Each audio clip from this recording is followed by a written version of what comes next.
Hi, this is Evan Blake with the World Socialist website. I'm the coordinator of the Global Workers Inquest into the COVID-19 pandemic. I'm joined by Emma Arsenault, who is a writer for the WSWS from Louisiana, who has written extensively on the struggles of teachers in the South during the pandemic, as well as the impacts of COVID on children and the crisis in education more broadly. And today we'll be interviewing Tynisa Williams, who's a former math teacher in Montgomery, Alabama, who left Montgomery at the end of the 2020 to 21 school year and now teaches remotely in another state. Ty, thank you for joining us today. Thank you so much for having me. I appreciate it. Today, we'll speak with Ty about the courageous struggle that she and other teachers in Montgomery waged against a wave of COVID-19 infections and deaths in their school district in the fall to winter of late 2020 to early 2021. Independent of the local union, the Alabama Education Association, they took matters into their own hands and held multiple sickouts and protests to demand remote learning until the pandemic was brought under control. A tipping point was reached when 4 educators died in the span of just 3 days in late January, and a sickout by the teachers forced the school district to temporarily switch to remote learning. In collaboration with the WSWS, teachers exposed the dangerous and rotting conditions inside Montgomery public schools, which to this day remain filled with mold, mildew, and vermin. Finally, we'll speak about the teachers' decision to form the Alabama Educators Rank and File Safety Committee, as well as the role of the Republican and Democratic parties during the pandemic, and the need for a globally coordinated program to eliminate COVID-19. Ty, can you begin by walking us through the early months of the pandemic, in the fall 2020 semester in Montgomery? What was the school reopening process like for you and your coworkers? It was scary, literally, because we were watching the news and, we had been teaching remotely all the previous year. And we saw that the numbers were still climbing, that things were still getting worse. Matter of fact, that summer before school started, I had a student who he used to be face-to-face with us before the pandemic. And due to a medical condition, he had to be homebound. So homebound students, we do their work for them and send a teacher to go visit them at home to help them with their work, and then they send it back. This is without a computer, without virtual. They're literally just having a in-place teacher. His mother died, and 2 weeks later, his father died. So a student who was completely supported by his parents ended up parentless, orphaned, and having to move back to another state to live with his aunt. And that was the norm. That was in the news all the time. And then we got the notification that we're going back. And not only that, we did the first August through the first quarter. We did it remotely, having us teach remotely and face-to-face. I'm sorry, not remotely. We were teaching remotely from the building. And then they told us that now the kids are coming back, and they're coming back in October, and there's nothing that we can do about it. And we were like, well, what's the plan? What's the PPE? How are we going to do this? How do we do social distancing? How do we accommodate the amount of students that we have? Where are they going to go? What is the plan? And they had no plan for us. They just said school starts October. So when the second 9 week starts, we're going to be face-to-face. We're letting the kids in. We asked, what about masks? What about supplies? What about all of that? Because teachers are paying for supplies out of their pocket. We're watching what the CDC says. And the CDC says you need to, wipe off desk in between class, all of that. We got no information. And so now, we're sick. Family members are sick. People are taking care of their kids. Their kids are home with them. You have teachers who are parents. You have teachers who are caregivers. And we have no assistance, no information, no plan. Just be ready to go back. No questions, no answers. And so we said, we're not having this. And we started talking. We started making Facebook groups, speaking with each other and trying to formulate a plan that we called ourselves No Plan, No Personnel. And we let them know, if you don't give us a plan and how we are going to execute coming back to school in the middle of a pandemic, then you won't have any personnel at work. And that was the beginning of what we did. Yeah. Could you speak a bit more on your thoughts on, you said that it was scary, but could you speak a bit more on sort of your reaction? I know the campaign really picked up in the beginning of July 2020. Trump had these tweets saying schools must reopen in the fall. Kay Ivey, I know, Republican governor of Alabama, was a major, basically all the Republican governors immediately reopened schools.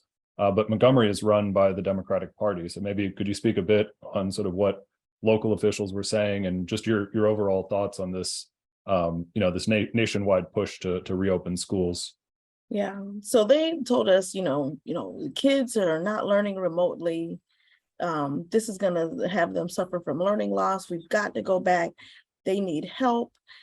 Kids can't learn online. All of these things, which have been proven false because there are numerous virtual programs. What they didn't state was kids can't learn online when you don't provide them the resources to do so. Teachers can't teach online if you don't provide them the training to do so. We were literally sent home with no equipment, no information. Then we were thrown back into school to come hand out the computers that the kids normally use in the library. Waiting on orders to come in. The orders did not come in until late. And so when you're thrown in like that, you can't operate. Alabama is Trump country. So everything they were saying is, herd immunity. It's okay if somebody gets some, just let them go in. Kids have to be in school. They have to be in school. They didn't say we have to be in school because you need these people back at work. They made it all focused on, we're here to help the kids. You've not fixed any buildings. Our buildings have been decrepit for decades. We even had our own financial officer tell us that many of our school buildings should be condemned. And yet we're still going into these buildings for the good of the children. That makes absolutely no sense. The reason why Montgomery was allowed to not reopen at the beginning of the school year in August, Alabama is a fickle little place. So we have this belt, the black belt that goes through the middle. And that is where, the civil rights areas of predominantly minority communities are through that middle section where Montgomery is. So the North Alabama, South Alabama, they made their kids come back to school. However, we voted not to, and so we did not start at the beginning of the year. KIV, all of our representatives in government were fighting for us to go back. We fought back, so our superintendent went with what the parents and the teachers were saying, and they did not let us start in August, but they kept being pressured by the business council to start. And that's when they started pushing us to say, hey, we have to start in October. Now, mind you, many of our board members, school board members, are also business owners and part of the business council. Right. And so that right there was we were pushing against because that's their money. Well, I think you've raised a really critical issue, which is the official reasons given for reopening schools, the mental health of the students, their learning loss, they need to be in school. But as you've raised, the conditions inside Montgomery Public Schools and thousands of schools across the country are totally dilapidated, filled with mold, mildew, terrible conditions for children to be learning in, which, as you've told us, has affected your health and the health of your coworkers. I know you have some pictures of the school buildings. Can you show us and explain some of those pictures? And as well, were there any mitigation measures put in place? They said that they would open the schools safely, but what did that really look like in your district? Okay, I'm gonna start with what it looked like the first day of school. First day of school, this is what we walked into. Had a custodian let me know, because I was a very hands-on teacher. Come around this corner, look what's happening. And literally, this is a flooded ceiling tile that fell in front of a teacher's room. We were told that the buildings were going to be cleaned and everything else. No, they were not. This is the first day of school for the teachers to come back, which was, I believe, 3 or 4 days before the students were set to come back. And we had a lot of rain.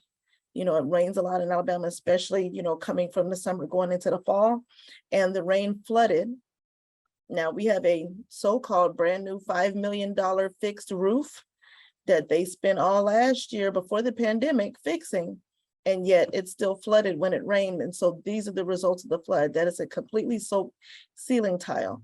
And then the rest of the conditions of what the school looked like.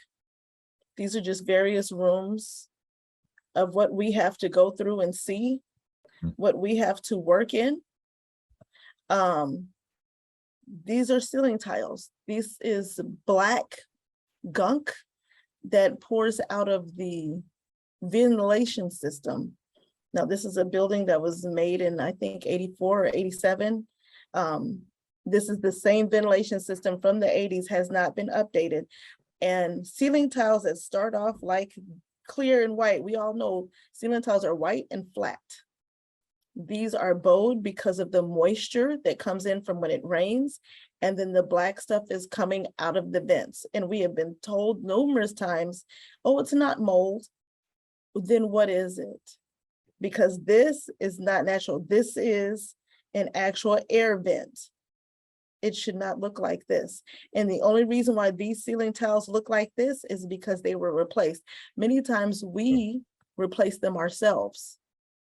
This is from leaks in the roof. Replace them with your own money?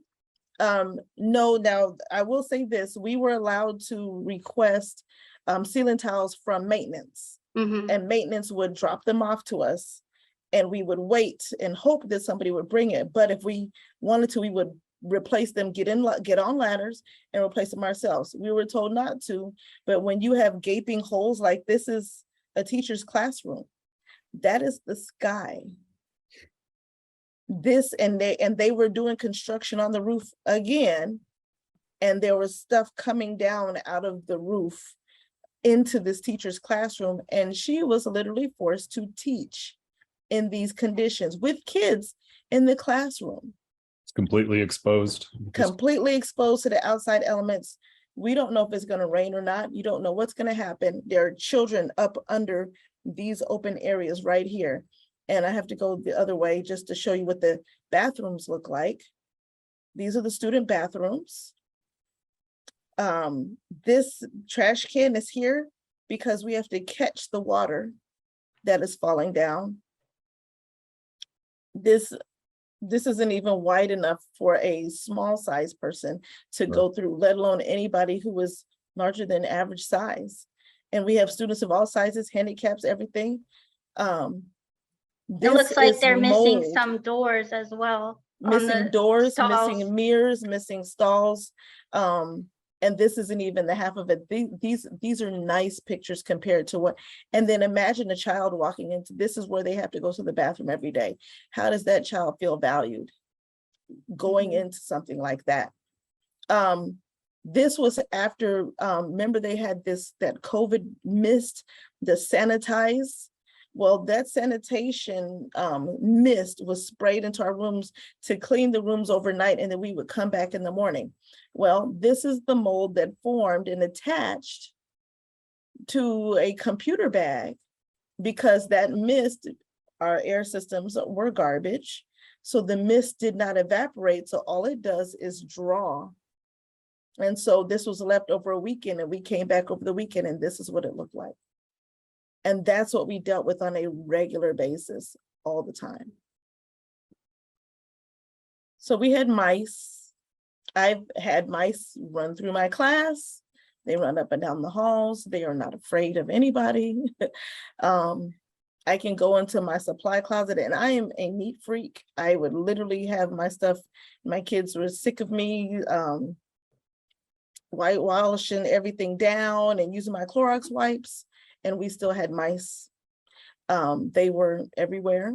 And so what they were told is we laid out traps. So they didn't want the traps that would snap and kill them, but they had the sticky traps. So then they would do that. And then the custodians would have to come and pick up the sticky traps and get them out. This was a snake that came out of the back wall of an administrator's bathroom.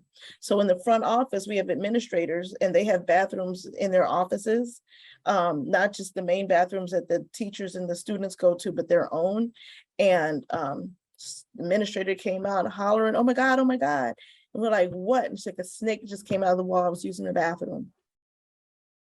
That's just, I mean, that's crazy. We saw that picture. This was all from fall 2020, right? Yes, this But was, they were- yeah, fall of 2020. They were And then, concerned for the children, concerned that they weren't, that Nope. they would lose out on learning opportunities. And these are the conditions. these are the conditions. And it was worse than that. We had bats just maybe 2-3 years, few years before COVID. We had a bat infestation in our building where they were literally, there was a hole in the roof that they were coming through and they were coming down, and we'd find a bat here or there in different classrooms. So the city came and they patched the hole so the bats won't come back in, but they didn't ensure that the bats were out. So if you close the hole that they come in from outside, where else are they going to go? Down in the ceilings and into the hallways. So we have bats, we have mice, we have roaches, ants. Outside my classroom door, there's a wasp nest. So if it's hot and our air is not working, as it sometimes would not, and I open my window, wasps come in. So I can't open the window, so the kids are hot. But we care about these children so much. And the mist and the dust that was coming out of the air vents, you have kids with chronic asthma, illness, allergies. We had students that were hospitalized. We have teachers that were hospitalized over and over again. Oh, you just have an allergy to the building. Nobody should have to incur having strokes. Nobody should have to incur being in a building where the doctor tells them, if you go back into that building, you will die. It's not from home, because we stayed at home. And parents let me know all the time, one thing I will say about staying home is my kids are not sick as much. So that let us know it's something wrong with the building. And the next picture I want to show you, they told us we're gonna fix it. We're tearing out all those nasty ceiling tiles. We're fixing it all. We're gonna get a brand new air ventilation system, all of that. And so we had a teacher investigate. So we have brand new, pretty ceiling tiles. But as you see, they didn't change the ventilation, their pipe system. They just put a pretty cover up over it.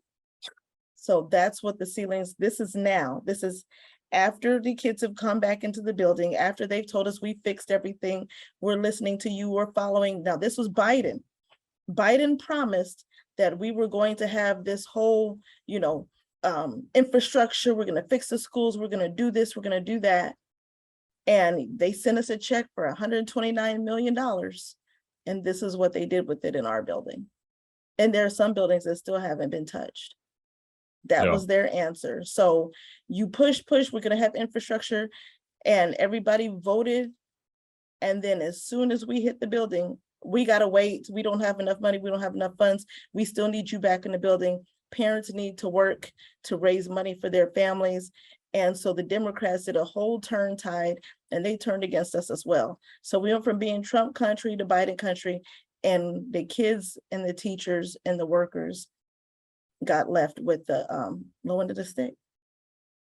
Lies. Yeah. No, I think these pictures are just shocking. I mean, I think most teachers in the US and internationally can relate to, in particular, the ones of the ceiling tiles and having mold in the classroom. That's become more and more common, but the pictures of the snakes, and I mean, it's horrifying. And I think, really exposes the immense hypocrisy of all of these politicians and everyone who is demanding that the kids go back, that this was for their well-being. So I thank you for sharing that. You're welcome. And I just want to let you know really quickly, that was my school. That wasn't the worst school. There were some schools that didn't have windows and window panes in the middle of winter, but you cared about the kids, but they're freezing or not having working air conditioning. I mean, construction and everything, electrical. There are so many things that we could show you that you would just be floored. Yeah. You mentioned this earlier, but basically around the time that the reopening was happening, when they started to send the students back, you and your coworkers began to organize the group No Plan, No Personnel. Could you maybe talk about sort of when you began meeting and sort of some of the activities of the group in October and November? This is back in 2020, so just when they started to reopen. And maybe also you can speak about the initial protests and sickouts that you held at that time. Okay. Well, at the beginning, we started talking around the summertime because, you know, they were talking about having everybody return back. So once we got the vote approved for us to stay remote for the beginning of school in August, we were happy, we were ecstatic. Teachers were still forced to come into the building to teach, but we taught, you know, remotely to our kids, but from our classrooms. We took that as a concession. We were okay with that. And still not knowing the implications of still exposing ourselves, but we did what we had to do, and at least it was safer. But then we heard word of the push for us to go back and for it to start in October. So around September, we started organizing. We started doing phone trees and calling each other, and we started meeting with each other, trying to figure out like what is going on. We reached out to our union reps. We got no response. We had multiple people reach out to union rep. What's going on? Have you heard from them? Nothing. So once we realized that the union reps were not responding to us right away, we started planning our own protests. We got all the schools together, talked to all the teachers. What are the conditions? What's going on? That's when we started taking pictures, and we started fighting back, saying we don't want to start back. We were told we have no choice. This is what's going to happen. So that's when we had formed No Plan Personnel, and we started talking to the news outlets, and we started letting them know teachers are not wanting to go back and nobody's listening to us. This is not safe. We're trying to let parents know your kids will not be safe going back because they have no plan to help your kids be safe. We have no way to social distance. I had 32 desks in my classroom and 45 students. And you're only supposed to have a class of 25. So to have 45 students and 35 desks, how do we plan that? How do you social distance that many kids? We had nothing. It's impossible. So we started talking to the news about the fact that we will not come back. We literally, and we did try to do everything professionally. When we didn't hear from the union, we started talking to the administrators at the school board. We even were able to do an audio Zoom call with the superintendent for us to voice our concerns. And the superintendent let us know she was not listening to us, that we were being unreasonable, and that school will start. And if we want to have our jobs, then we will be there. And that if you all don't want to show up, we'll wait and see. So pretty much it went from being, I understand, you know, I have children, I understand where you all are coming from, you know, but we have to do, we're educators. Y'all should be able to, you know, reconcile and work that out because this is what you're supposed to do. And we're like, I love my kids, I love my job, but I'm not going to risk my life for them. Not in that way. And so we told them we are not going to come. And then she said, okay. So basically we were told that she was going to call our bluff. We went to the news and we had organized the first sick out, because we were told that if you just don't show up, that's abandoning the job. Alabama's an at-will state. We can get in trouble. So we just said, we'll just take our sick days and we'll do a sick out. They actually were having a superintendent's conference the first day of school, and they were getting ready to go on a retreat in Huntsville. On the first day of school, all the superintendents in the state of Alabama were going to be on a retreat instead of being out here with these parents and these students at these schools starting. When we went to the news and said that we would be there and we would have hundreds of people walk out with us, she was actually on her way driving to the retreat and had to turn around and come back because that's when they knew we were serious. So that was our first stick out. It was the first week in October. And we stood outside the steps of the central office. And that's when we started with the no plan, no personnel. There were over 150 teachers that took part, right? That is correct. That is correct. And it Yeah. wasn't just teachers. We got custodians, security guards, bus drivers, all the people that were affected that were given. And look, Yeah. they were given the notice that you have to be there, but with no protection whatsoever. And so that's when we started organizing the first stick outs, and we started doing them routinely in different times, whether it be around a school board meeting or different events, depending on what was going on in the schools. We were not able to hold the stick out the entire time because people started losing their days. So then we started doing things in waves, but we were trying to make sure that whenever a holiday, a big event, anything that was going on, that's how we would address it. We would address it with the stick out. I think these are really important points, and it's it was part of a broader movement, really, of educators in particular, across the U.S. and internationally throughout this time period, because the same policies were being implemented everywhere, and that in the U.S. in particular in Republican-led states, but throughout that summer and fall 2020, there were dozens, I think over 100 protests and strikes that took place. There was another, I remember, I think it was just a couple weeks after this, there was a similar Wildcat sick out in Houston, which is also run by the Democratic Party. And you had major demonstrations in New York City, throughout the South, New Orleans, and many other places. And then it was the following semester under the Democrats, and once Biden came to power, there were more protests and sick outs, which we can discuss a bit later. But then I know you also had your second protest outside. This time it was outside the state capitol. Do you want to speak a bit on that? That is correct. So when we weren't getting where we wanted to get with our superintendent, we decided to go for the state, because as we were told by our superintendent, my hands are tied. This is coming down from the top. We can't do anything about it. So we said, okay, then we will go on the steps of the Capitol, because Kay Ivey needs to hear this. She hadn't responded. She hadn't said anything to us.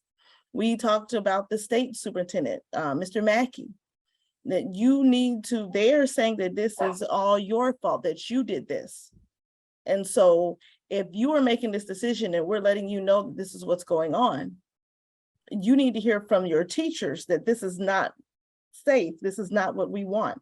And we had the students actually made posters, and they were able to put those posters out, and we had them laid out across the steps of the Capitol. We had people come out and talk. We even had teachers come down from other districts. Some teachers came down from Huntsville and from Birmingham, because they were losing teachers as well. This is the time when teachers started dying. Superintendent threw it in the hands of the state.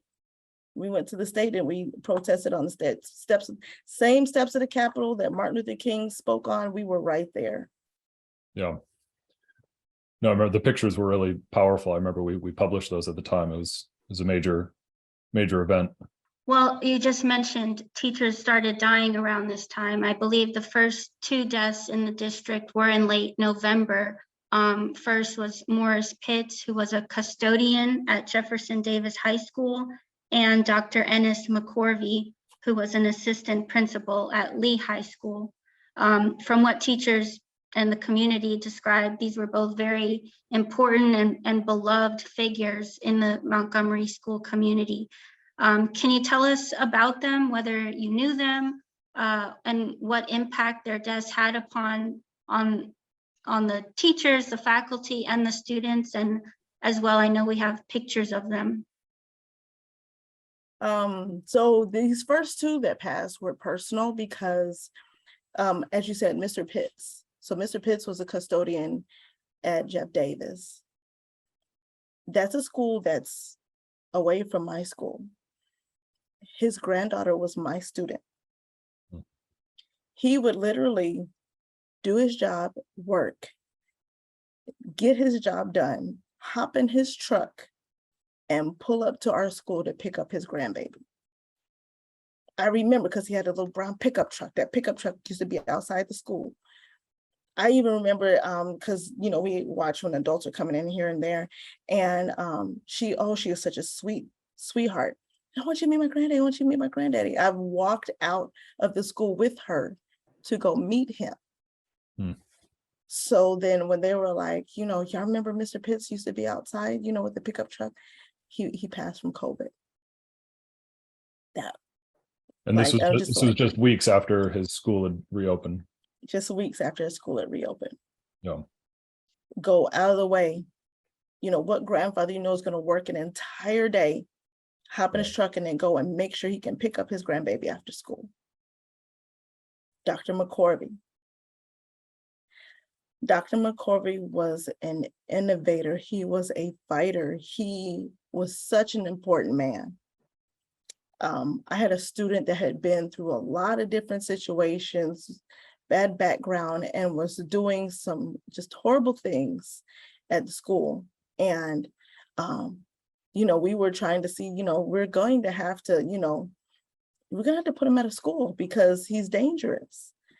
And he happened to be one of my students, and Dr. McCorvey came to our building to talk and to see what can we do. We just have to fight for this young man just one more time.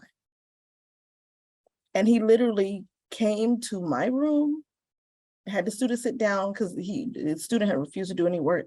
And he said, young man, show them who you are. I believe your scores tell us how smart you are.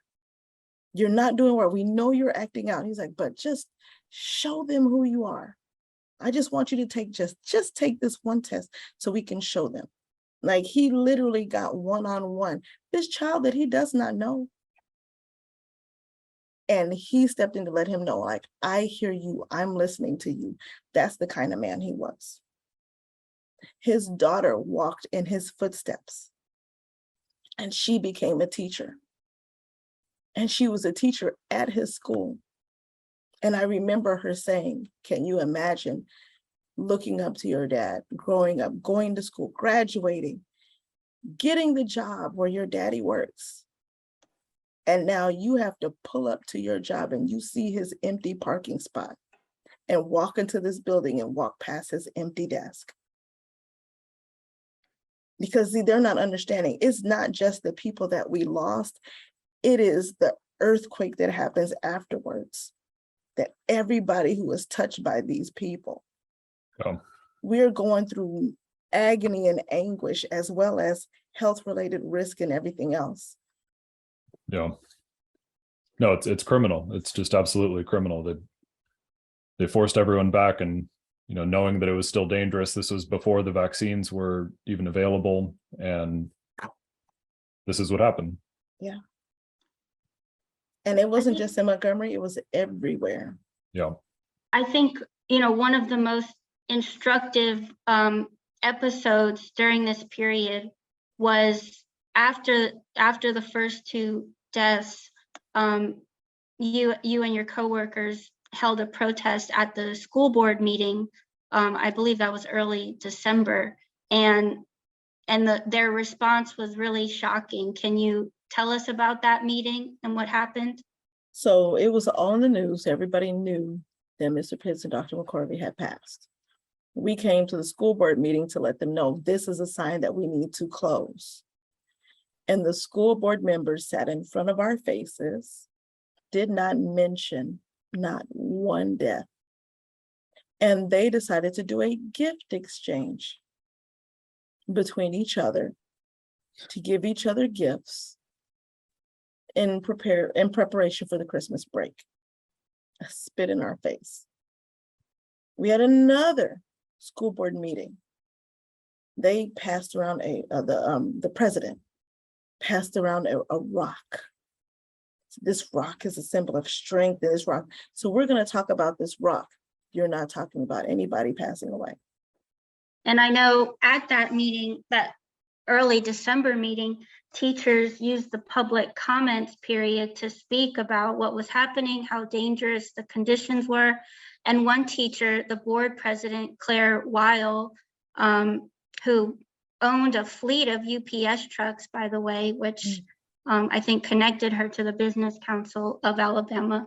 She interrupted the teacher and told her that her concerns were off topic.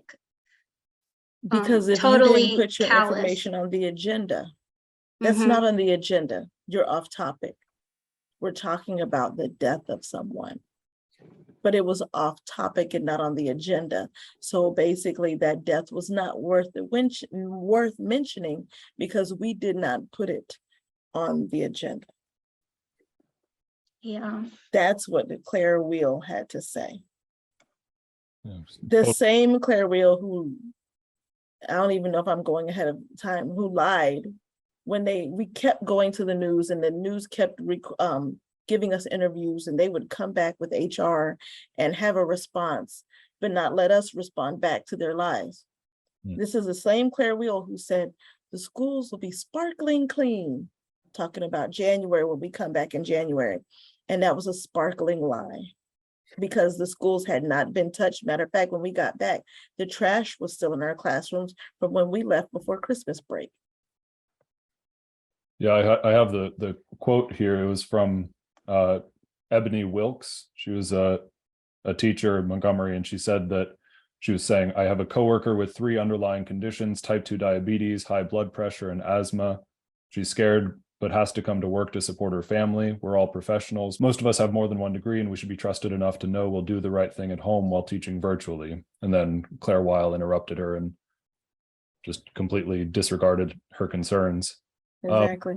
I guess I was wondering, could you maybe speak a bit more on, I know Claire Weil is, directly connected to UPS, as Emma said, owning a fleet of trucks that they used.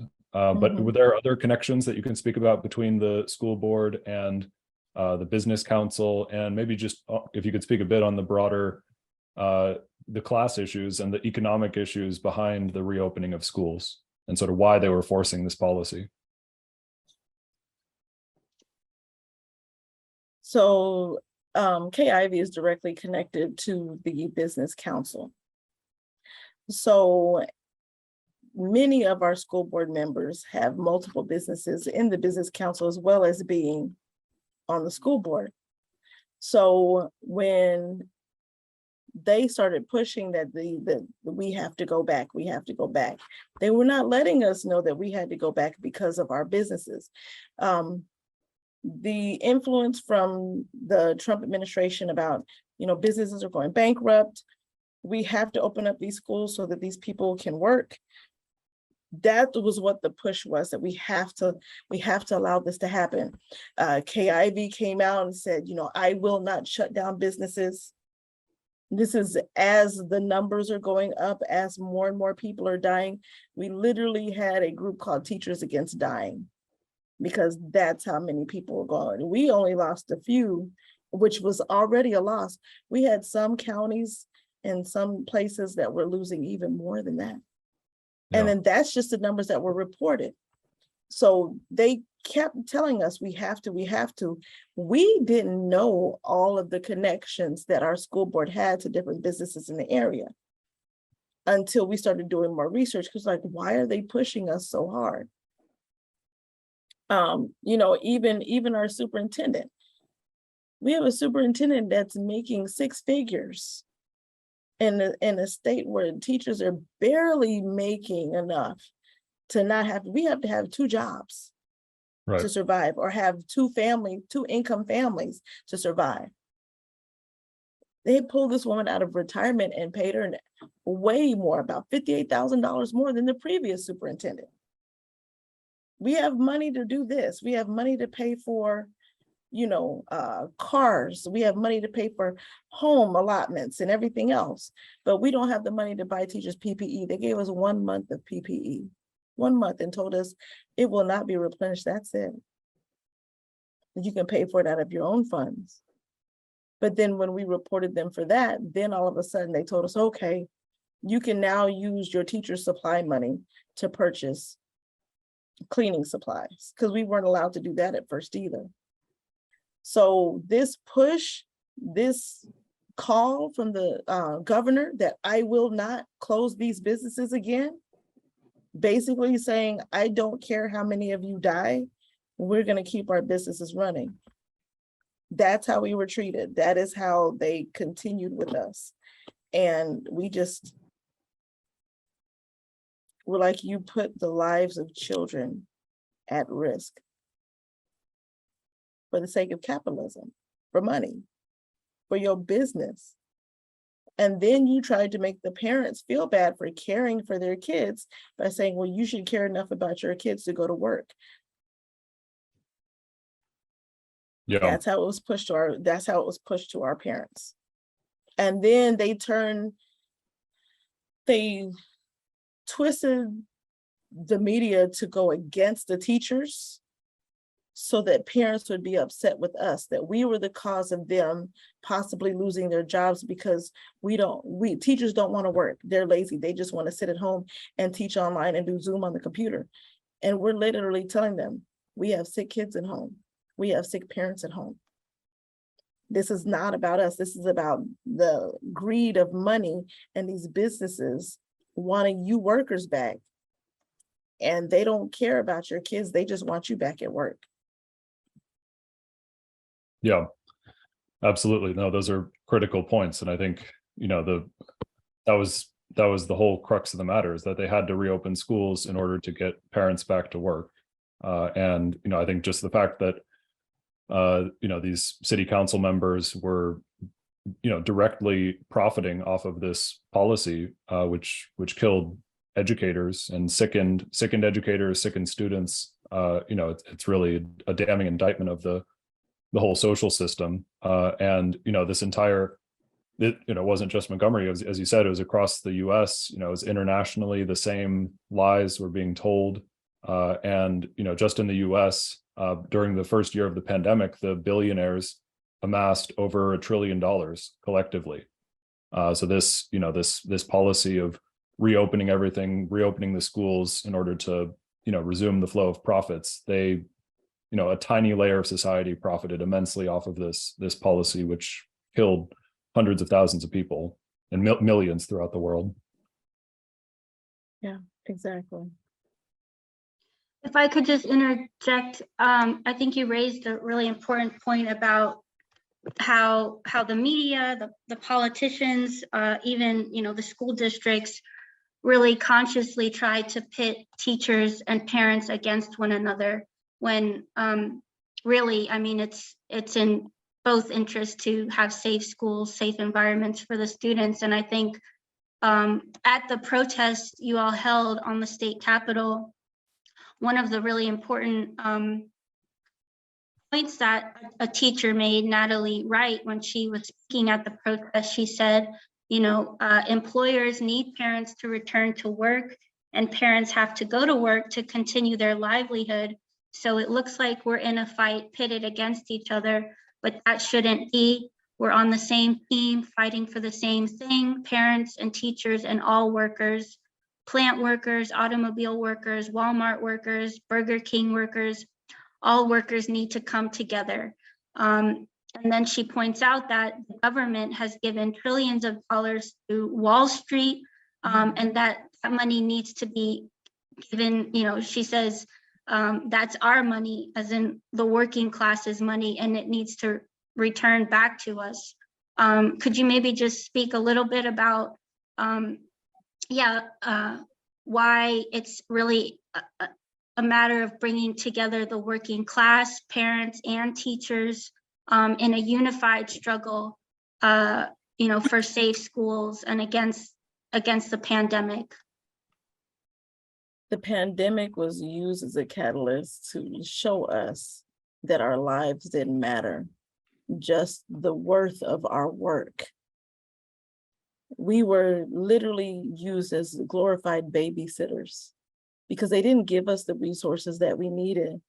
to teach our children properly. They didn't give us the resource that we needed to be in conditions that would assist us in being safe and assist our kids. They didn't care about the effects of COVID on these kids. They only cared about the dollars they were losing by parents being at home. We have money to send to Ukraine. We have money to send to these businesses to keep them running, but you don't have the money to give us the aid that we need. You said the kids are, being depressed and anxious, but you're not giving us any money for any social programs. People are hungry, but you're not giving us any money to help with food. We had farmers who are literally having their crops die before them, but then you had people in these long food lines at the food bank when you could have made a way to take it from the field to the home and give those farmers the money that you were giving these Wall Street people so that they could be supplemented by providing food, and then the food be provided to the people. That the resources that were needed, the resource to give us a safe place to work, the resource to help our kids, the resources to make it safe for the people who are working in these buildings. Amazon didn't need to run like that. These railroad workers didn't need to work like that. These restaurant workers didn't need to work like that. Exposing themselves time and time again, getting sick left and right. And to this day, I know from personal experience, they still do not know the entire effects of COVID on the human body. And yet they are willing to expose our children to it just to get the money from the parents to come to work, because your pockets were more important than their lives. Like Natalie said, it's homicidal. They literally were killing us for a buck. All the workers have to come together because we're the ones who make this country run. If the teachers are not working and the parents are not working and industries are not working, everything shuts down. And they will make sure that they will crush us enough to make us go to work, because we've got to pay bills and we've got to do this. But then you've got to give us the means to do so safely, and they refuse to. There is no way in the world that these billionaires who are already billionaires, so 1%, less than 1% of the population should have more money than anybody. And then all they did was just get more. You can shoot rockets to go up to space, but we have people hungry in the streets, and we have people with nothing to work with. There's poor nurses and doctors in these hospitals scrimping and saving to try to get PPE. You had liquor companies making hand sanitizer. All of these things that you all are doing showed us you didn't give 2 cents about our lives because you wanted to get all of your cents in your pocket. That absolutely makes no sense. The workers have to come together, because the only way they listen to us is when we shut things down. Absolutely. Those are powerful words. We're now at over 1.1 million official deaths in the US. The number of excess deaths is over 1.3. I mean, it's just been horrifying for the working class. I was wondering if we could talk a bit about the first winter of the pandemic. This was, at that point, the largest wave of COVID infections and hospitalizations and deaths in Montgomery and across the US. And despite these really horrific conditions, thousands of people dying every day, Montgomery School District, just like thousands of districts across the US, demanded that schools reopen after the winter break. And during this time in December 2020, I know another educator in Montgomery, Rodney Scott, tragically died from COVID. And despite this, they kept pressing ahead. And I was wondering if you could speak a bit about sort of the impact of the first winter of the pandemic. And my understanding is you also contracted COVID during that time. Could you maybe speak about, and what was it like for your students as well? We had discussions with my students on a regular basis. They were afraid of everything. You know, you had students who were just like, what are they doing? You know, and people don't realize kids are very intuitive and they pay attention, especially they pay attention to how they're treated. They're like, if all these people are dying, why are we still coming to school? Like, I Right. don't understand. You said, my grandmother passed, my so-and-so passed, my friend's parents passed. Kids were exposed to so much death during this time. It's already hard enough to be a teenager. When you're dealing with school and life, now we're going to add on to it that now you have to get used to somebody dying on a regular basis.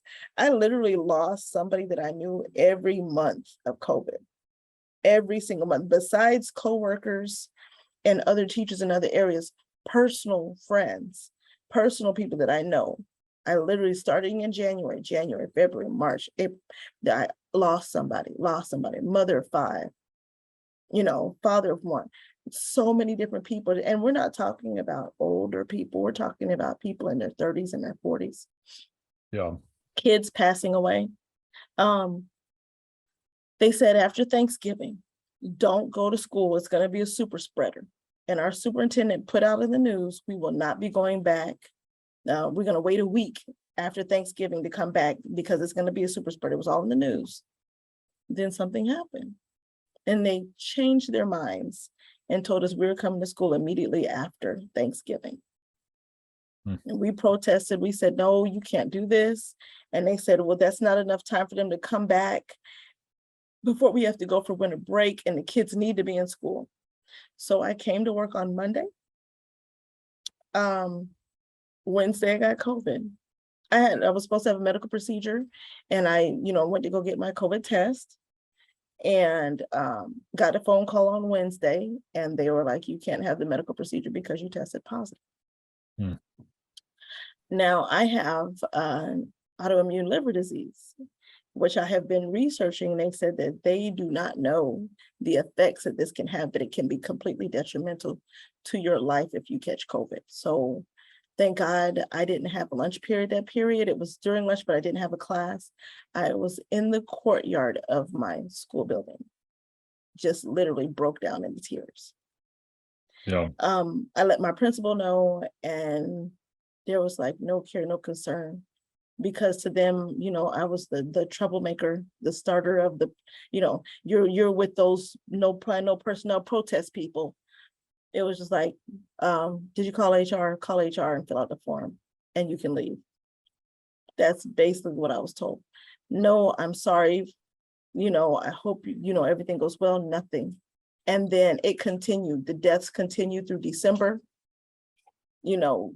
Coaches, you talk about coaches who literally are involved in the lives of so many children for so many years passing away. These kids were so upset and there was nobody to console them because it continued to happen. And I literally had a kid tell me, he said, they don't care about us, do they? And I literally had to say, baby, no, they don't. We went back after Christmas. I still had COVID. I refused to come back. I refused. It literally jeopardized my job. They sent out a memorandum and told us that we have to come into the building. Despite the deaths, despite everything else, we were going to fight to get you all back in the building. You have to come. We'll stop the kids from coming for a while, but you all have to come be in the building. I literally bought a device that will allow me to plug in my laptop into my car. And I just pulled up to my school and I taught from my car because I didn't want to be in the building. I had literally just gotten over COVID. I had been through multiple tests. I had to go to Birmingham, sitting in a glass box, doing pulmonary function tests, everything being poked and prodded, only to find out that I had long haul. At that time, I was in my early 40s and I contracted asthma. Who gets asthma in their 40s? I've never had asthma in my life. I have asthma now because of COVID. And I was like, if it changed my body, I wonder what it's doing to my kids. Kids were getting sick left and right. We had children dying. They didn't talk about that. There are little kids who are dying, elementary school children, middle school children. And they did not care. They would shut down here and there. They didn't want to shut down the whole thing. But I'm like, you're talking about families. I have middle school kids who have elementary school siblings. Right. If the siblings are sick, the older siblings are sick. You have to, that's fully, they told us there was no more contact tracing. There was no more anything. So we came back in the winter and we still had no help. We still were not being listened to, and we were still being forced to come back into the building. This was in January? This was in January. Yeah. And then when I started teaching from my car, and other teachers were like, oh yeah, we can do that. Because, you know, when you're teaching on Wi-Fi, the Wi-Fi surrounds the whole building. So we're going to sit in our car and we just teach from our car. We're here at work. I'm teaching. And they put out a memorandum and told us we can't teach from our car either. You have to come in the building. And we said, why are you insisting on us coming in this building when we're showing you the deplorable conditions of our building? And they said, that's how we know you're at work. You know I'm at work because you can see me logged in. You all have access to all of our Zoom accounts. You can literally look and see if we're doing our job. That wasn't good enough for them. I think it was around this time that there was a big turning point, which you've alluded to, at the end of January, starting January 19th, 4 educators died over 3 days. Dwayne Berry, he was an administrator and football coach at Robert E. Lee High School. Lushers Lane, a PE teacher at Capitol Heights Middle. DeCarlos Perkins, coach at Park Crossing High School. And Leslie Ames, who was a piano teacher at Booker T. Washington Magnet. Can you describe, what happened after this? What did you and your coworkers, how did you respond? And then what was the response of the school district and the school board? We had 4 deaths back to back. That's when I tell you, like, that's when panic set in because it was too close to home. We were scared. We were literally scared of going to work and dying because it was happening everywhere. To hear, it's just like, we just heard about Mr. Berry. Then it was Coach, and it's like, wait a minute. Didn't somebody just, it's the same day? Yes. I mean, we were panicking. So we just said, you know what? We can't do this anymore. So we decided to have another sick out. And it happened across the district. Everybody was taking sick out. Mm-hmm. And we said, we're not, you don't understand. We already had the deaths before. And then to have this many deaths in a 48 to 30, 72 hour period, like literally it was, we heard about somebody, a few hours later with somebody else. The next day it was somebody else, a couple hours, somebody else. It was spreading like wildfire and we were freaking out. It was so scary. And when we said we're sick and we're sick out, everybody's sick out. We planned it by school, by section. We organized our time. We taught each other how to put in the time, put your information. We were working over the weekend, putting in our lessons to make sure everything was uploaded so that they couldn't say we didn't do our jobs, but we were not coming to work. And when we didn't come to work and we had that sick out and it went across the whole district, here comes Miss Ann Roy Moore. And okay, we're going to switch. That is our superintendent. Yeah. We're going to switch to remote learning. They tried to make it like it was their decision for the safety of the children. No, we forced your hand because we said we're not coming. And then we went to remote February 1st. Yeah. And so that's when, from the teachers who started the first one with the no plan, no personnel, the first, we told them, said, if we all do it, they have to listen. And that's the one thing that my coworkers learned from this, like we have the power to make change. And when we said no, and they shut it down, that was a victory. We were so excited. They finally, they had no choice. They had to listen to us and they let us go home. And we made sure that they wrote in there, we're not talking about send the kids home and we come to the building. No, we will be teaching from home. We're not coming in those buildings. And they made sure they put it in the paperwork that we didn't have to come back. kids or teachers that we could teach from home. Yeah, no, I remember that was a very powerful demonstration and just independent action that was taken by teachers. And I know really throughout this time period that you guys were trying to, contact the Alabama Education Association, which is the main union in Alabama for teachers. It's associated with the National Education Association, which is the largest union in the US. You were seeking their help repeatedly, but they basically, my understanding is that they did nothing and basically facilitated the return to in-person learning with no accommodations, no remote accommodations, no mitigation measures. So maybe could you speak a bit about more on the response of the unions, both to you individually and to your coworkers?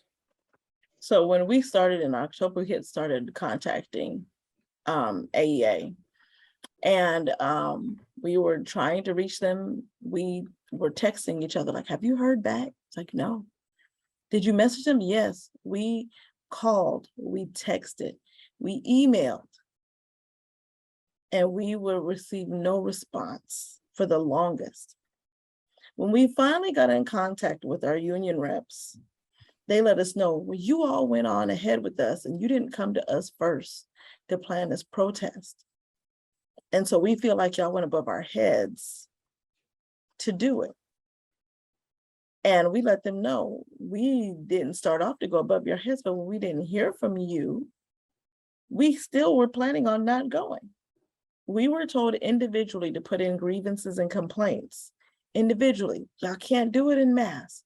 Just tell everybody to do their own individual and put in your guidelines for what you want to, what your work conditions are and what you expect. And it's like, but we're all trying to do this together. And if you all are a union, right, we should be able to come together as a union.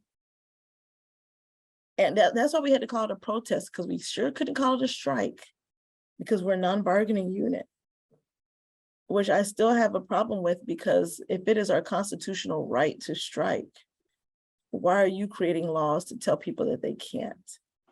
So yeah, it was a protest, but it's a teacher strike. We're not coming, no, our bargaining unit was our life. We even had, for the teachers that I told you about earlier that had been already getting sick in the school because of conditions in the school, I had a coworker that had 3 strokes in our building, a coworker that was in the emergency room for months, in ICU. We had people who were sick.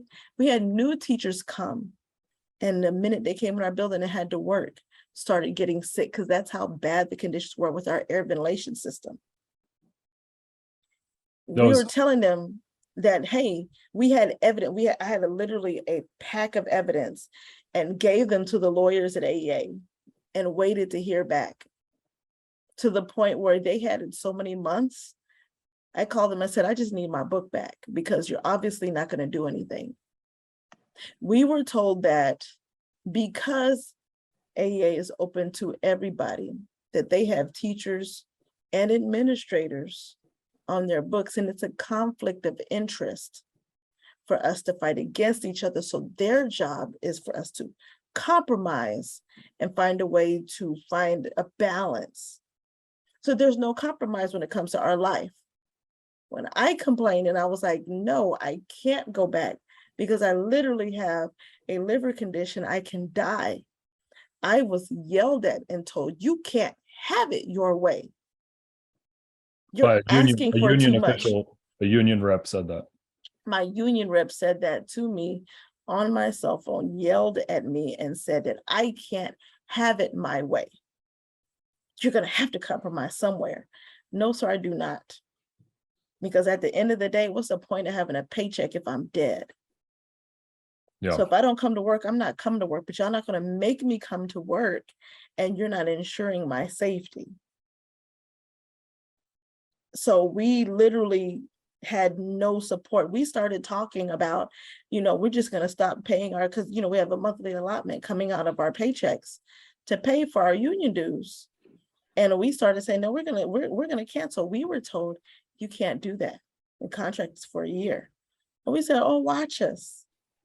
Because if you're not going to provide the services that we pay for, and that's what we found out, because the school board and the administration allows the union reps to come into the school to advertise to get us to join. We're the schools are the ones that are giving them their business, so that of course they can't go against their employers, but it's our monetary dues that are also paying you. And we're paying you to represent us. They have other services that come in. You can get supplemental health insurance, you can get legal aid and all this other stuff like that. I literally called my legal shield and I asked them, what are my rights? That's all I asked. What are my rights as an employee, as a teacher? And I was told, we can't tell you.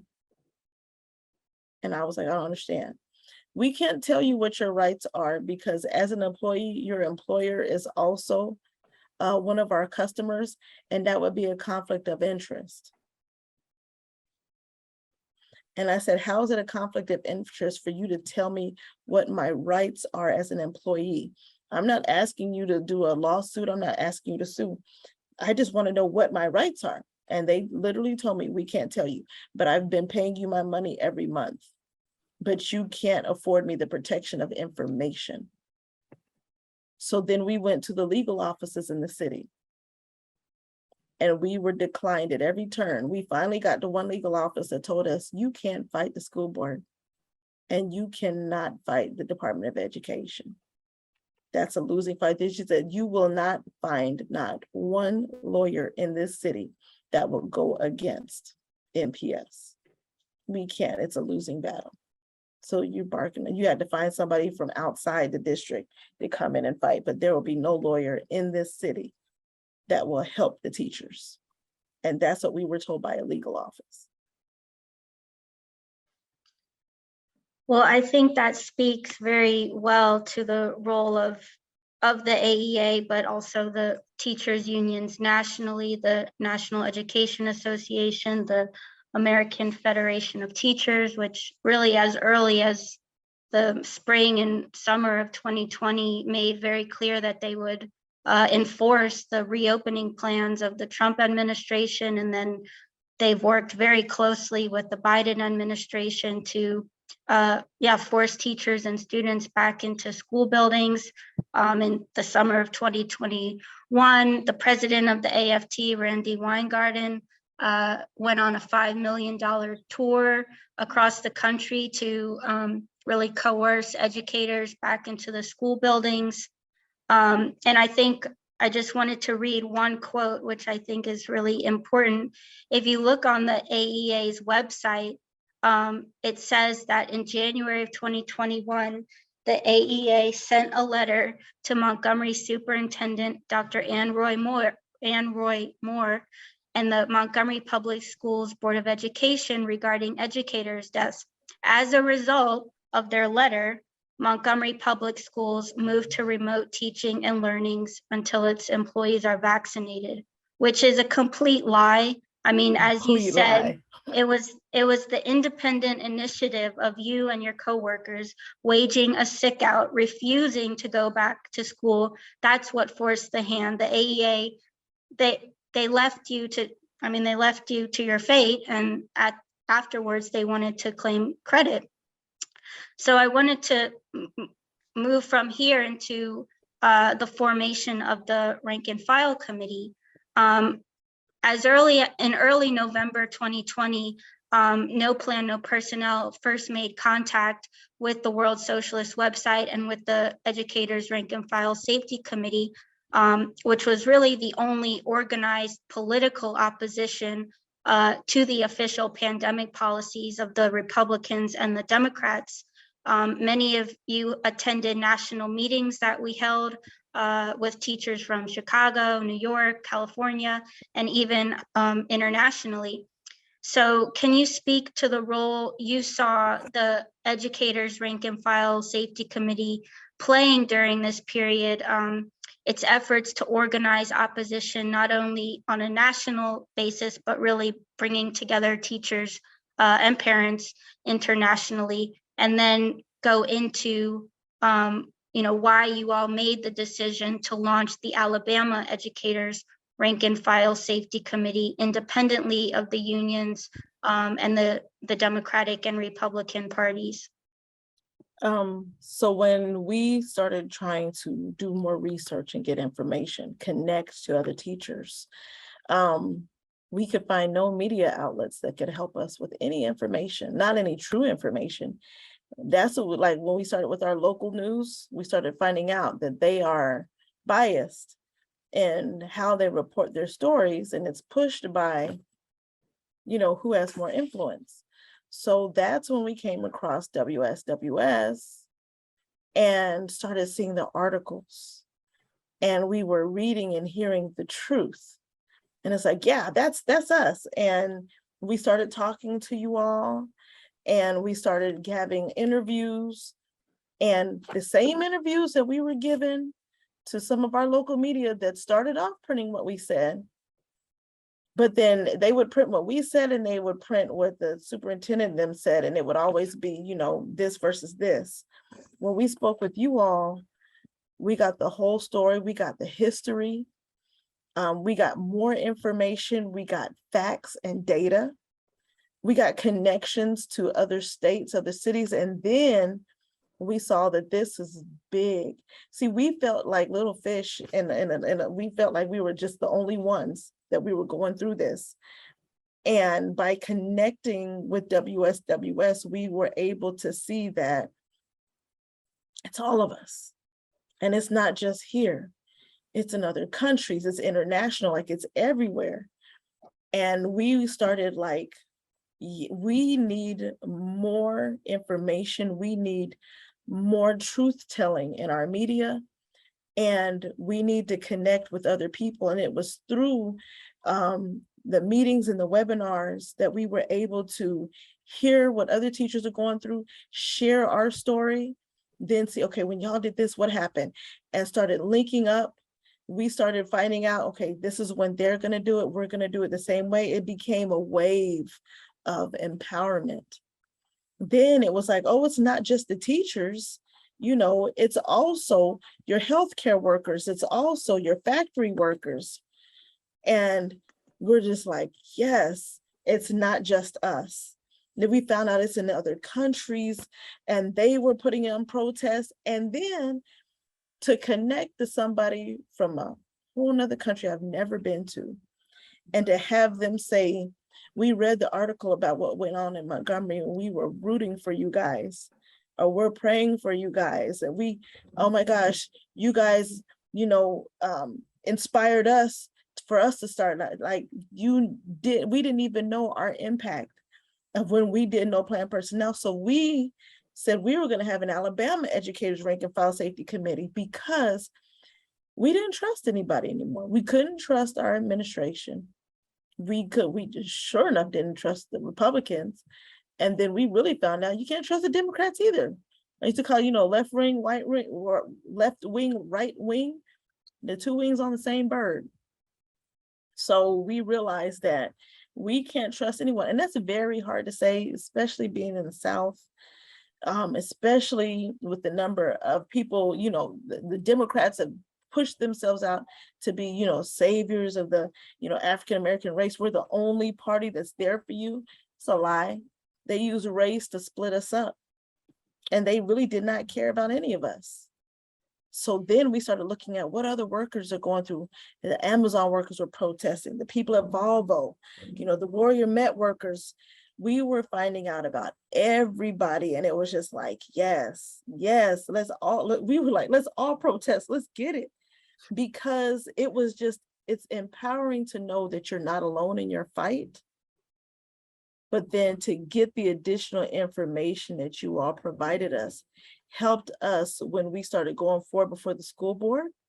And when we started putting in our complaints and our grievances, we were now pulling information that we were pulling off the WSWS website.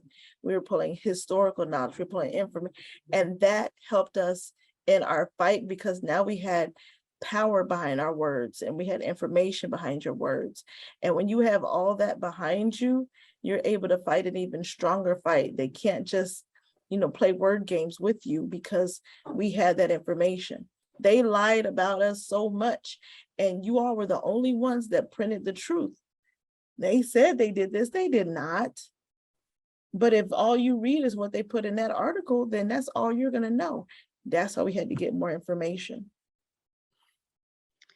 Well, yes, thank you. I think that was a very powerful explanation of really the power of connecting as workers on an international basis and how that really encouraged your struggle. And I know that you all really encouraged teachers and other workers in other places. It was around this time that I believe around 30,000 teachers in Chicago were fighting against being forced to return in person. And as you mentioned, I mean, the ruling class using, race to divide workers and just the role of identity politics. Chicago is run by the Democratic Party. Mayor Lori Lightfoot is African American, and she was, just as ruthless as the Republicans in trying to force teachers back into schools. And the Chicago Teachers Union, which is supposed to be one of the most radical and powerful unions in the country, really betrayed that struggle by educators. But against that, the Alabama Educators Rank and File Committee issued a public statement declaring solidarity and support with the Chicago teacher struggle. As well, you all put out statements in support of Warrior Met workers who were on strike. I believe they're still on strike, as well as Volvo workers. Later in 2021, you would write statements calling for a program to eliminate COVID on a global scale. And as you mentioned, you all hosted really important meetings that explained the science of the pandemic, what airborne transmission is, why elimination is possible, how it can be done. So I think, you all have also, it's been a back and forth relationship. You were really encouraged by hearing from teachers in other parts of the country and other parts of the world, and they were very much encouraged by following your struggle, and particularly, I think the impact of your being able to, close the school temporarily through your independent initiative. And I think that, to this day, that has very important lessons for the struggle going forward. It really did. It really did. It is empowering to know information, because that is how you win. Because they don't care about our feelings. They don't care about our lives. But when you put it in front of them, the way we learned how to, they can't deny. They couldn't deny the information that we provided. And every time we found to find an outlet that we can go to, a media outlet that wasn't coerced by business or connections, was even more empowering, because there were times when we would have interviews and all of our words were not said. You guys recorded every single thing that we said and printed it and put it out there for everybody to see. So we thank you all for that, because that gave us the visibility. And we were even able to get with our parents and let parents know, like, look, this is what's really going on. And it really, really made a lot of change. Yeah. Well, thank you for that, Ty. I think that you spoke very powerfully to the significance and really the key role played by the World Socialist website, and the call that we've made for workers to build these rank and file committees throughout the world. I had a question on sort of the nature of the Democratic Party, which I'd like to hear your thoughts on, but really, overlapping with this period of your immense struggles, the fall of 2020 into the winter. Really, this is the period where Biden was elected in November 2020 and then inaugurated in January the following year. And Biden had campaigned on a promise to, he said that he would, quote, follow the science, end quote, regarding the pandemic. And in one of the presidential debates, Biden referred to the fact that At that point, roughly 220,000 Americans had died under the Trump administration. And he said, quote, anyone who is responsible for that many deaths should not remain as president of the United States of America, end quote. Now, if you look at the latest figures on Our World in Data, since Biden was inaugurated, there have now been over 690,000 official deaths from COVID. And just before he took office, Biden said that his number one domestic policy priority would be, quote, to open every school in person within the first 100 days, end quote. And then in February 2021, Biden lied on national television directly to a fourth grader at a town hall event on CNN. He said, quote, you're not likely to be able to be exposed to something and spread it to mommy or daddy, end quote. And then it was, really, Emma alluded to this, but really he implemented this plan to reopen all the schools in the first 100 days. Chicago was a major turning point. The Democrats worked with the CTU to force teachers back. And then this set the precedent for Philadelphia, for Los Angeles, for the full reopening of New York City, for Oakland later. Every major Democrat-led city in the country was reopened in those months, and it was disastrous. We saw the initial surge of the Alpha variant, and then later over the summer 2021 Delta, and then eventually Omicron. And the Democrats have been at the helm throughout all of this. So I guess I was wondering if you could maybe speak on sort of what this experience says about the nature of the Democratic Party and what lessons there are really for educators and for all workers to draw from this experience. The one thing that I drew from this experience is that we need to cut all ties to any party because they lie. And what I said, he sit on a bed of lies because he lied to that little girl to her face. He lied to get elected. Because I remember going onto the platform for the White House under the Biden administration, and his promise was to fix the infrastructures for our schools. These schools do not need to be open until they're fixed. They're in horrible conditions. Students and teachers should not have to work in conditions like that. And we will put the money together and we will, rebuild these schools. We will fix our infrastructure. We will get these schools running. And as soon as he was elected, we're going to open all schools in 100 days. And I'm literally looking at his platform like, no, you said you were going to open up the schools that were good and you were going to put the money forth to fix the schools that were broken. You said that. People voted for you because you said you were going to put the money where it was supposed to go. And then you turned coat. We can't trust the Democrats to do anything but to lie to get into power. What are the lessons? What can educators learn from this? The only ones that we can trust are ourselves, because we know what conditions we want to work in. We know what we have to do. We know what's going on with our students. So we know what's going on in our communities, and we are the ones that everything is based on. So when you are coming in to tell us that we're going to do this for you and do this for you, and it has been proven time and time again that that is not true, we have to learn how to do this outside of those parties, because these parties, the two-party system, should be abolished. Yeah.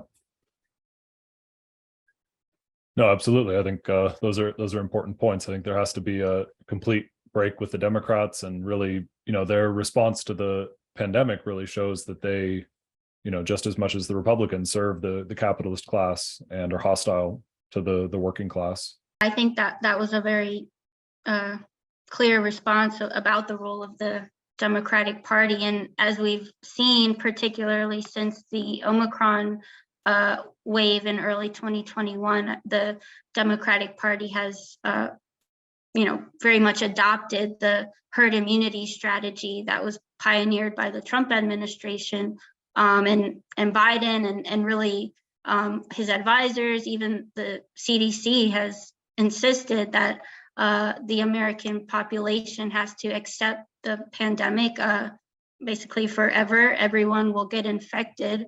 And this has been, taken up by all of the bourgeois media and really all of the pseudo-left organizations. Against that, the World Socialist website and the International Committee of the Fourth International have called for a globally coordinated program to eliminate COVID-19 on a world scale.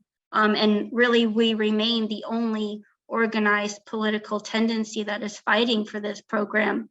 So I was wondering if you could speak to why you think a program to eliminate COVID-19 globally is necessary. As well, we've also stated that such a program is fundamentally a political and not solely a medical issue, and that it needs to be solved by the international working class.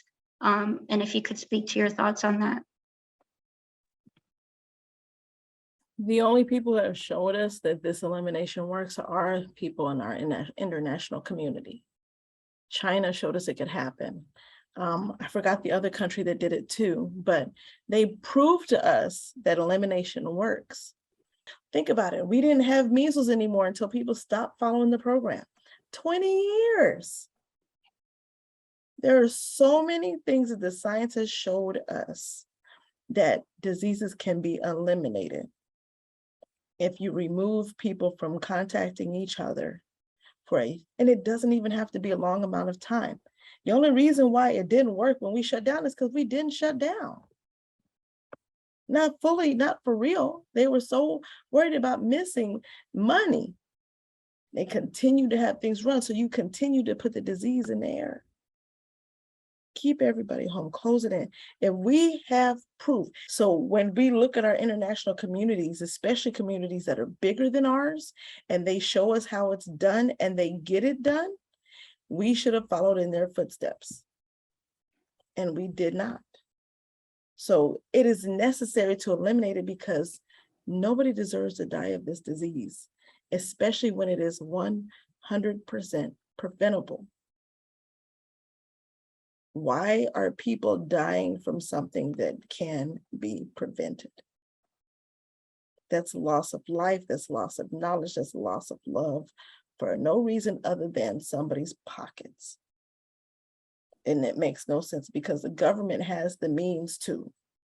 Watch, if the government had the means to give everybody these PPP loans, you had the means to provide food and shelter and social services for everybody while we shut down and process elimination. And once elimination is done, we go back to business. And then we go back to business well because it's not out there anymore. But it takes the international community. Why? Because we're internationally connected. You can't just do it in one place when the whole world is connected. So do it across the board. And it can happen. If our governments can work together to go to war against each other, they can work together to eliminate COVID. Yeah. Well, I think there's a connection. The governments are they're going to war against each other. The war in Ukraine is an immense basically what we've characterized as the sort of the antechamber or the beginning of World War III. And all resources have been funneled into this instead of fighting COVID. But I think, as you said, I think the points that you raised on elimination are correct, that China really demonstrated that zero COVID was possible, that it was a viable and remains a viable strategy. And really the methods that they implemented, mass testing, contact tracing, universal masking, temporary lockdowns. As you said, it doesn't have to be forever. If it's part of a coordinated program, you can eliminate COVID within a matter of a few months. And I think, really what you were stressing, that it has to be bound up, that lockdowns have to be bound up with providing social supports for workers, fully funding remote learning, and really ensuring that workers have the access to the basic resources that they need during these temporary lockdowns. But it's not something that can be maintained on a national scale. And I think what we've seen in China in the past 3 months, they were basically placed under unrelenting pressure by U.S. imperialism, basically the entire capitalist system demanded that China fully reopen, and so the Chinese Communist Party very abruptly changed course and lifted zero COVID. And the latest estimates are that well over 1 million people have died just in the past 2 months.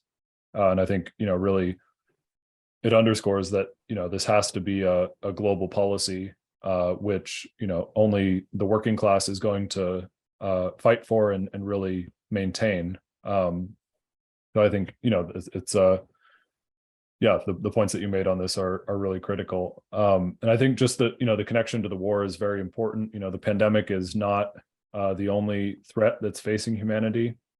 In addition to climate change, attacks on democratic rights, collapsing healthcare and education, the imperialist powers led by the United States are driving the world towards a nuclear third world war. And for decades, the US government has claimed that there's not enough money to keep up schools, to pay teachers and other workers high wages, or to provide universal health care. Now there's also growing attacks on Medicare and Social Security, budget cuts, threats of more austerity, while at the same time they're spending hundreds of billions of dollars on war, including the US military budget is nearly $1 trillion. And just in the past year, they've funneled at least $67 billion to the war in Ukraine. So I guess I was wondering if you maybe could speak on some of these issues and your thoughts on these the drive to war and the claims that there's not enough reason, that the governments can't afford to meet the needs of the population or to fight the pandemic, but endless money is provided to the war. And maybe also on this, if you could sort of speak, do you think that it's in the interests of the American working class, the Russian working class, the working class in Ukraine, of every country to be engaged in war, or do you think we have to put an end to the war, once and for all? We need to put an end to war once and for all. It reminds me of this song by this rock group, System of a Down. It said, "Why don't the presidents fight the war? Why do they always send the poor?"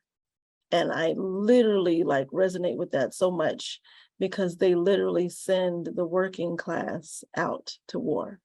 You have $67 billion that you can give to Ukraine for war, but you have veterans, because I'm a veteran, that are scrimping and saving, that don't have what they need for basic healthcare needs. You have homeless veterans all over this country, but y'all have billions of dollars to give to war. You don't have billions of dollars to give to schools. You don't have billions of dollars to give to families, but you have billions of dollars to go to war. The government uses a war to create money to funnel into different areas, to pocket businesses, to pocket connections, negotiations, all of that. The same money that they pulled out of their behinds to send to Ukraine is the same money they could have used. You could have established a treaty with Ukraine, but you wanted Russia to be weakened because they have 1/8 of the world's oil. It's absolutely just ridiculous how they use us. You have so many people out here who have fought and died for this country and don't even have the resources and the means to take care of themselves. But the same government that we fought and died for will turn around those countries that we fought against and then make deals and connections. It's just, no, we shouldn't be at war with anybody. We should be at war against COVID and any other international diseases that we could get rid of, because you could literally use that money to fund research and put an end to the majority of these diseases that are out here killing people everywhere. It's just a reallocation of your resources, but you don't care about our lives. You care about your money.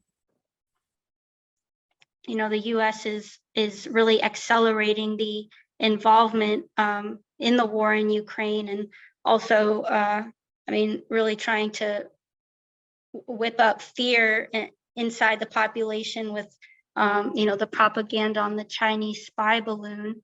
At the same time, the Biden administration and the American ruling class is doing absolutely everything it can to take away attention from the ongoing COVID-19 pandemic, and is really seeking to put the final nail in the coffin of any federal organized response to addressing the pandemic.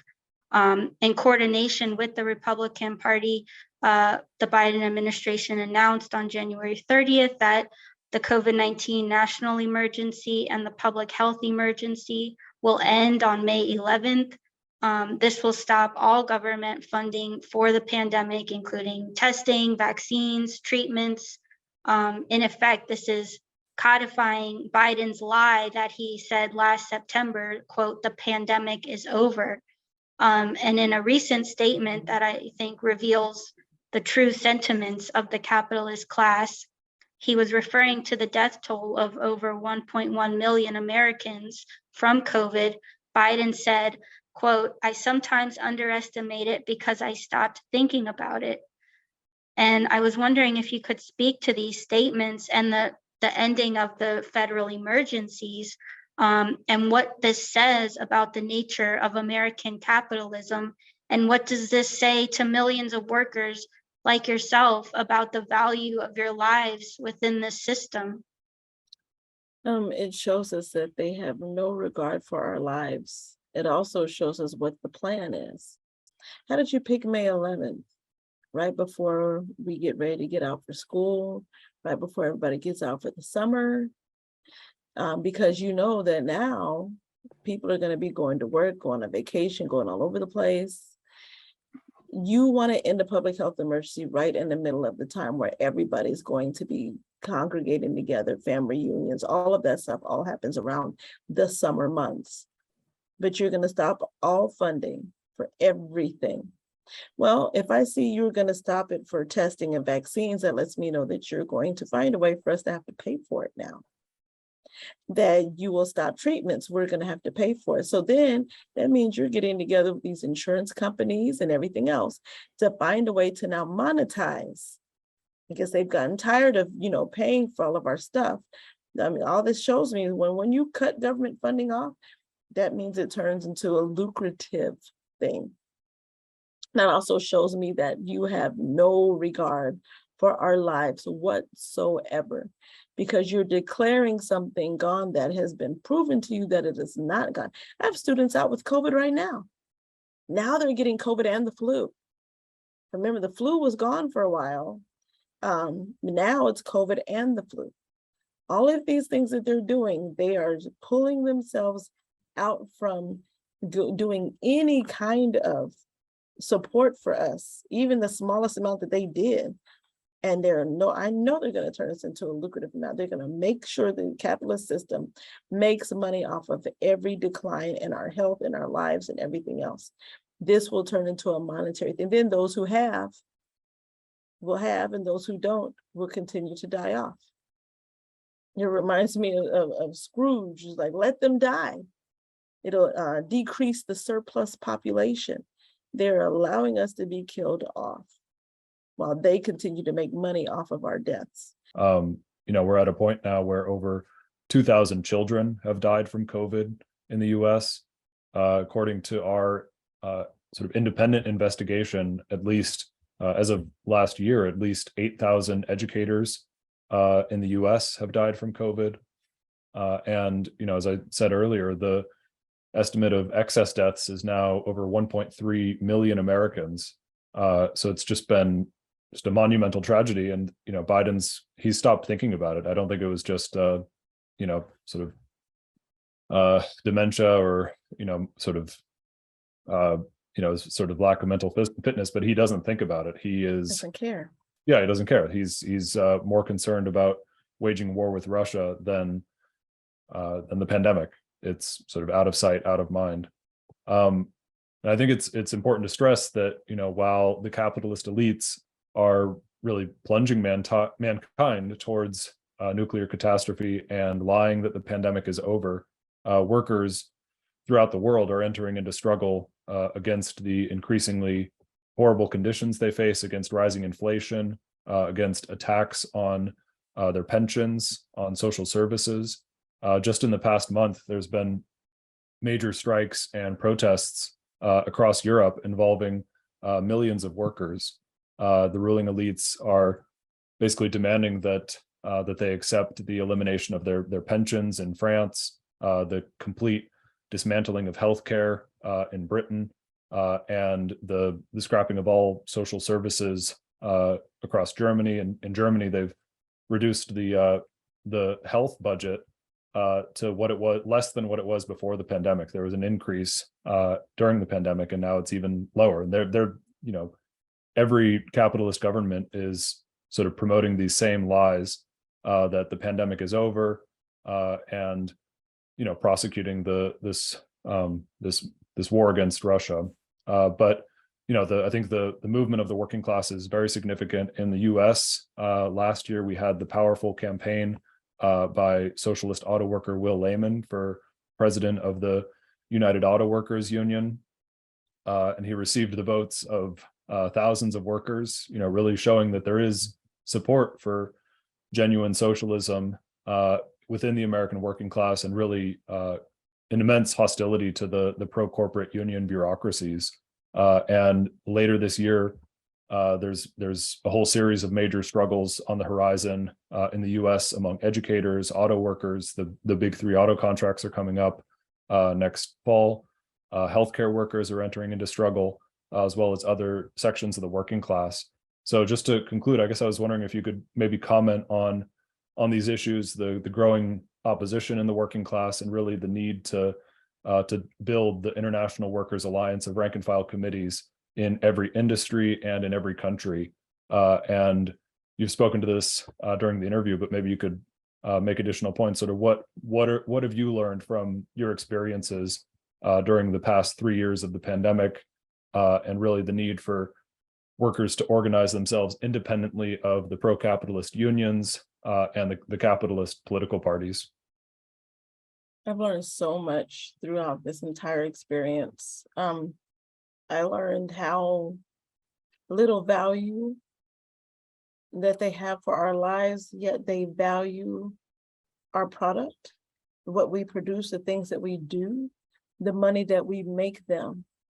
And number one, above that, it feels like everything's coming against it. We have so many people who just lost heart and lost faith, because when you start realizing that the people that you're literally giving your lives to don't care about you at all, don't care about your existence, it can be really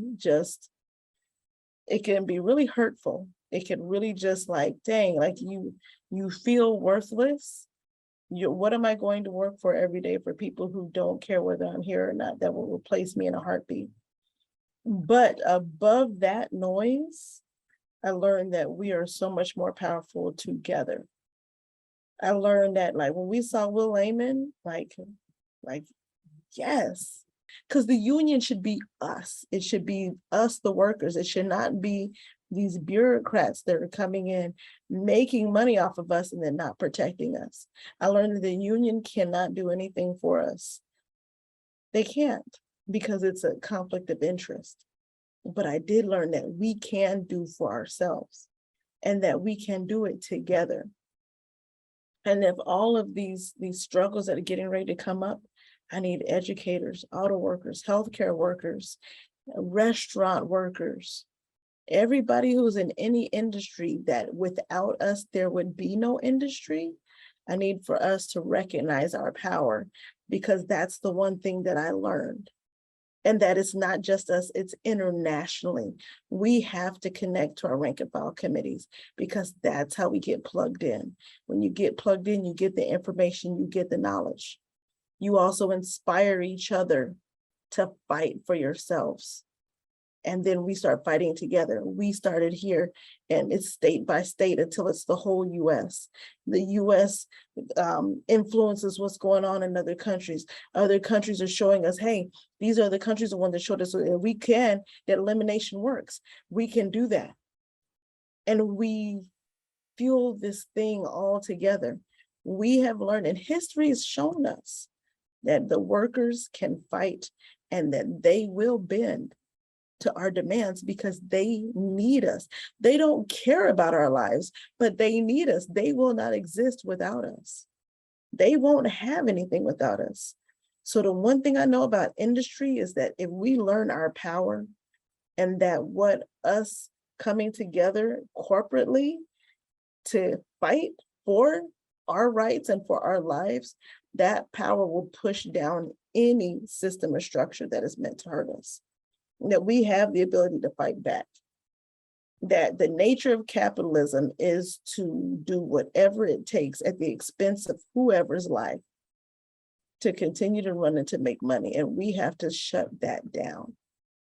All right. Well, thank you. Thank you so much, Ty. I think those were very powerful concluding remarks. And I think you spoke to the real need to build the International Workers Alliance of Rank and File Committees and really to coordinate the struggles of the working class, not just among educators, not just among auto workers, but really united all sections of the working class throughout the world. And I think that's really the central purpose of these rank and file committees. So thank you, Ty, and thank you again for participating in the WSWS Global Workers Inquest. I think this will have a far-reaching impact, and you've really spoken to the experience that millions of educators have gone through in the US and internationally. And while the ruling elites have stopped thinking about the pandemic and are lying that it's over, for millions, for hundreds of millions of billions of people throughout the world, this has been really a world historic tragedy that is ongoing and has impacted everyone really permanently. And so I think that what you've expressed really speaks for masses of people throughout the world, and I think will encourage more people to speak out, to share their stories, and really to organize against this and to fight for a socialist public health program to stop the COVID pandemic and to really put in place the measures to prevent future pandemics, which are scientists warn are ever more likely in the coming decades. So to everyone watching today, I encourage you to share this video widely with your friends, your coworkers, family members across social media. And if you have a story that you want to share with the inquest, contact us today, fill out the form below the video, and we will be in touch. So thank you again, Ty. Thank you, Evan. Thank you, Ty. Thank you, Emma. Y'all have a great day and fight for it all.